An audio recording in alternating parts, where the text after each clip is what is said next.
지난 4월 21일 전 세계적으로 속보가 하나 전해졌습니다. 프란체스코 교황이 4월 21일 우리나라 시각으로 월요일이죠. 월요일 날 선종했다. 가톨릭에서는 그 선한 일을 많이 한 사람이 돌아가시는 것을 선종이라 그럽니다. 선종. 바티칸에서 이제 그걸 소식을 전했는데, 그래서 갑자기 전 세계적으로 이제 다음 교황이 어떻게 될 것인가에 대한 관심들이 이제 많이 늘어나는 거죠. 프란치스코 교황은 의미 있는 게 266대 교황입니다. 참고로 가톨릭에서 1대 교황을 베드로라고 보죠. 마태복음 16장에 예수님께서 베드로의 신앙 고백, 주는 그리스도시고 살아계신 하나님 아들입니다. 이 고백을 들으시고 네가 복이 있다. 네 반석 위에 내 교회를 세우겠다. 그리고 천국 열쇠를 주겠다. 그렇게 말씀하셨잖아요. 그래서 가톨릭에서는 이 베드로를 초대 교황으로 봅니다. 교황, 그러니까 천국 열쇠를 쥐고 있는. 그래서 프란치스코가 1936년생이고 그 우리 만 나이로 88세에 이제 돌아가셨는데 266대 교황이고, 그러니까 2000년 역사상 최초의 비유럽권 교황입니다. 아르헨티나 출신이죠. 그래서 많이 이제 화제가 되었고, 특별히 또 프란치스코 교황은 그 앞에 있던 교황이 선종하지 않으시고 중간에 이제 그만두신 거죠. 그래서 전 교황과 현 교황 둘이 살아있는 아주 흔치 않은 시대를 우리에게 보여줬죠. 그래서 영화 중에도 두 교황이라는 영화도 있었고, 가톨릭과 개신교의 큰 차이 중에 하나가 성직자 개념인데, 가톨릭은 그 성직자라는 개념이 분명합니다.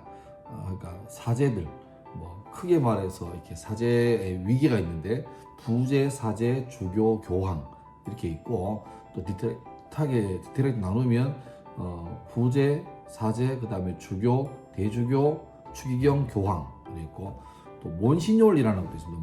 몬시뇰은 쉽게 말하면 그 뭐 주교나 추기경 이런 건 아니지만 사제지만 존경받고 덕망이 있는, 그러니까 뭐 일반으로 치면 뭐 원로 이런 개념으로 좀 이렇게 존경해서 칭하는 몬시뇰이 있지만 공식 직제에는 그게 없고, 그러니까 부제, 사제, 주교, 대주교, 추기경, 교황까지 그렇게 있습니다. 특별히 이제 추기경이 참 이렇게 중요한 자리인데요. 추기경은 이제 카디널이라는데, 카디널은 추기경도 되지만 영어 단어의 형용사로 보면 핵심적인, 근본적인, 기본적인 그런 개념도 있고, 진홍색, 그러니까 아주 진한 분홍색, 뭐 거의 빨간색 비슷한 그런 진홍색을 뜻하는 단어이기도 한데, 왜냐하니까 추기경이 입는 그 복장이 진홍색입니다. 그래서 카디널은 추기경을 말하기도 하고 그들이 입는 옷 색깔이 어떤 진홍색을 말하기도 합니다. 참고로 이제 사제 부제들은 검은색 그 수단이라고 그러죠. 옷을 입고, 그 다음에 주교들은 자주색, 그 다음에 추기경은 이 진홍색, 그리고 교황은 흰색 그 수단을 착용합니다. 추기경이 중요한 이유는 추기경들이 교황이 부재 시에 다음 교황을 선출할 수 있는 자격이 있는 동시에 또 이 추기경들이 바로 다음 교황의 후보가 됩니다. 제한이 있습니다. 만 80세 미만의 추기경들에 대해서입니다. 아까 말했지만 예수님께서 베드로에게 천국 열쇠를 내게 준다 그러면서 가톨릭에서는 이 베드로가 초대 교황이라 했는데, 그래서 재밌는 거는 로마에 있는 바티칸 시국 있잖아요. 바티칸 시국에 이제 그 광장이 있고 성베드로 대성당이 있는데, 이걸 위에서 보면 열쇠 모양입니다. 열쇠 모양이고, 또 바티칸 시국을 상징하는 그 국기가 있죠. 바티칸도 나라니까 그 국기를 봐도 이제 열쇠 두 개가 이렇게 크로스되어 있는 그 형식이죠. 그러니까 바로 베드로에게 교황에게 부여한 천국 열쇠라 그런 의미가 있습니다. 교황이 이제 부재 시에 새로운 교황을 선출하는 것을 콘클라베라 하는데, 콘클라베는 성베드로 대성당의 약간 북동쪽에 있는 시스티나 예배당에서 성당에서 콘클라베 진행이 되는데, 시스티나 예배당은 우리가 잘 아는 그 미켈란젤로의 천지 창조, 최후의 심판, 그것이 천장과 벽에 있는 아주 유명한 그런 채플이죠. 예배당이죠. 거기에서 이제 진행되는데, 콘클라베란 말은 열쇠를 걸어 잠글 수 있는 방이라는 의미고, 실제로 이제 교황 선출을 위한 콘클라베 회의가 개최되면 추기경들은 다 안으로 들어가시고 밖에서 이제 문을 잠그죠. 그리고 물과 와인과 빵 외에는 이렇게 들여보내지 않습니다. 출입이 통제되는 거죠. 그래서 그 안에서 차기 교황이 선출될 때까지 계속해서 회의와 그다음에 선거, 투표가 진행됩니다. 무기명을 하는데 3분의 2가 나와야 교황이 선출이 됩니다. 제가 알아보니까 현재 2025년 현재 추기경은 전 세계에 252명이 있고 이 중에서 만 80세 미만의 추기경, 그러니까 선거권이 있는 추기경이자 동시에 교황이 될 수 있는 자격이 되는 추기경이 135명입니다. 좀 많죠. 보통 120명 정도 선인데 좀 약간 많습니다. 그런데 이분들이 조만간에 바티칸으로 다 모입니다. 모이면 무기명 용지에다가 자기 교황으로 적합한 추기경 이름을 이제 적는 거죠. 그래서 3분의 2 지지를 받으면 바로 당선이 되고 만약에 못 받으면 계속 되풀이합니다. 그리고 콘클라베의 결과 뭐 A 후보가 몇 표 나왔고 B 후보가 몇 표 나왔다 이런 거는 절대로 외부에 공개되지 않고 소각하는데 소각할 때 좀 재미있는 세리머니가 있습니다. 만약에 이제 이번에 투표했는데 적임자가 안 나왔다 그러면 그 용지를 다 해서 소각하는데 소각할 때 약간 일종의 뭐 약품을 넣어가지고 만약에 부결됐다 선거가 이렇게 성공적으로 마치 못했으면 그 꿀뚝으로 검은 연기가 쫙 나옵니다. 그리고 오랜 회의 끝에 드디어 차기 교황이 이제 나왔다 그러면 이제 흰 연기가 나오게 하죠. 그러면 거기 바티칸 광장에 있던 수많은 사람들이 그 흰 연기를 보면서 환호하는 모습들을 아마 조만간에 볼 수 있을 겁니다. 그리고 제가 이거는 맞는지 모르겠는데 제가 알기로는 그 13일인가 동안 계속해서 후보가 나오지 않는다 3분의 1을 넘지 못한다 그러면 그때 최고 많이 득표된 두 사람을 놓고 이제 해서 다수가 된 사람이 교황으로 선출되는 건데 이 역사상 이제 그 정도까지 간 적이 없고 대부분 다 뭐 한 3일, 4일 안에 교황이 이제 선출되는 그런 역사가 많았죠.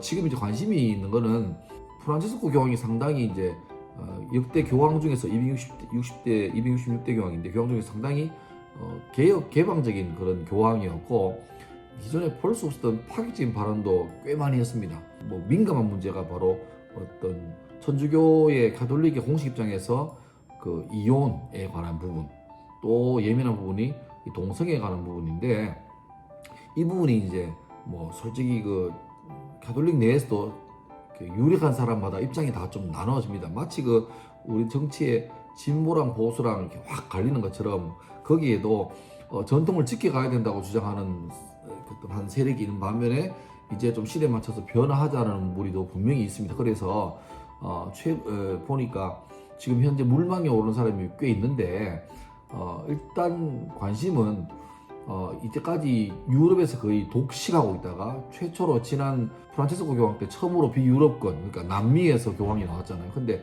남미는 아시는 것처럼 전 대륙 전체다가 캐톨릭이 제일 메이저 종교죠. 근데 과연 이제 남미나 유럽이 아니라 아시아나 아프리카에서 새로운 교황이 나올 수 있겠냐라는 게 관심사가 있고 지금 제일 물망에 오는 사람은 현재 바티칸의 2인자라고 하죠. 국무원장이었던 피에트로 파롤린이라는 추기경이신데 이분은 이탈리아 국적이십니다.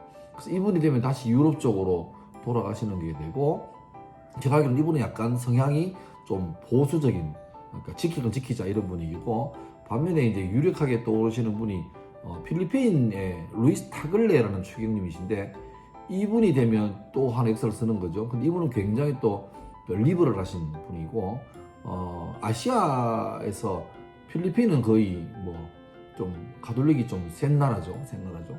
아마 그 식민지 영향이 있을 거니까 그래서 있고 또 그 외에 아프리카 가나 출신의 피터 터크슨이라는 추기경님 이분도 이제 꽤 유력한 분이고 그 외에도 뭐 헝가리 출신의 페테르 에르테 또 이탈리아 밀라노 대주교인 그 안젤로 스콜라 이분은 아주 그 전통주의자입니다. 그 다음에 마리오 그레그라는 몰타의 대주교가 계신데 이분은 그 난민을 거부했던 국가를 상당히 비판했던 또 약간 이렇게 뭐 진보적인 분이시고 반면에 또 미국의 그 레이몬드 버크라는 추기경은 대표적인 강경 보수파. 그래서 이분은 실제로 바티칸에서 장관하시다가 프란치스코 교황 시절에 이제 장관직에서 쉽게 말하면 박탈당해서 미국으로 돌아갔던 그런 분이기도 한데, 이분도 지금 물망에 오르고 있습니다.